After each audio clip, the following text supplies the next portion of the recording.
Imagine being 19 years old and meeting the girl of your dreams at a billiards club. She's young, she's pretty, she's mysterious, so you two hit it off. After a few months, you fall in love and decide to move in together.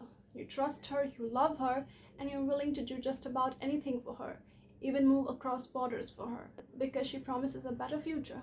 But what you don't know is that it's all a lie. She's planning to sell you to a telecom scam hub for a few $1,000s. This is the story of Wang, a Chinese teenager who was sold by his girlfriend in Myanmar for $14,000. So Wang is 19 years old when he meets his girlfriend Zhou at a billiards club in Guangzhou. She's pretty, she's charming, she's exciting, and she's got the vibe that makes you feel like she's got it all together. Wang is immediately smitten. He sees a future with her. Within weeks, he moves into her rented apartment. Wang is 19 years old and unemployed. He doesn't really have much to do. That is until his girlfriend comes up and says, "Hey, my relatives have work in Myanmar. Would you be willing to go there? We can build a life together there." And Wang willingly agrees to go to Myanmar. You don't see the red flags right off the bat because at this point it's pretty ambiguous. But if you have met someone only a few weeks ago, I think it's best to not travel across countries with them because it could prove dangerous, like it did for Wang.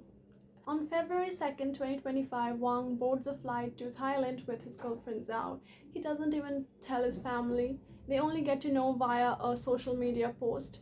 But he looks happy, so his family doesn't really object to it, I guess. At the Thailand-Myanmar border, Zhao stops and says, "Look, I have forgotten something. I need to go get it." Wang doesn't think much of it. He says, "Okay." And that is when a very intimidating looking man shows up with a gun. He immediately snatches Wang's passport and confiscates his phone. At this point, Wang is very scared, and he's scared for himself, he's scared for his girlfriend Zhao. That is not until his girlfriend shows up and she's completely unfazed by this armed man.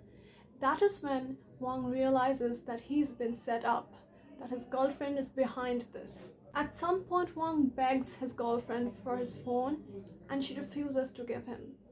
But she only gives him his phone for 1 minute to play some sort of game.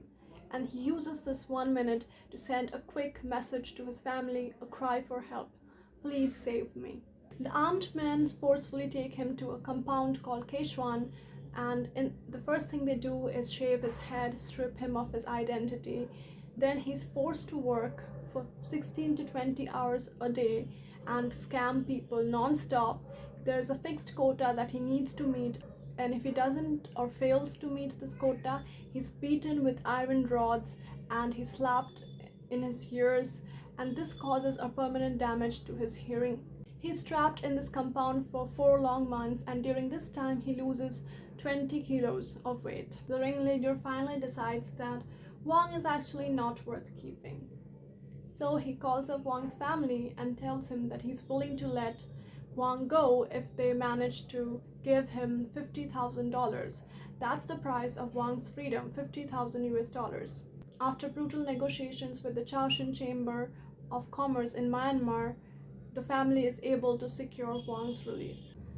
After 4 brutal months, Wang is finally free, traumatized but free. After Wang was kidnapped, Zhao was roaming carefreely in Thailand, and when she returned to China, police were waiting for her. She was immediately arrested, and her trial was supposed to be held in July, but it has been postponed indefinitely. The authorities say that the case is thorny because all the evidence and the crimes and the witnesses are all across borders. In her social media, Wang's sister said, "My brother was love-struck, completely brainwashed. How could someone imagine a 17-year-old coming up with something so evil?"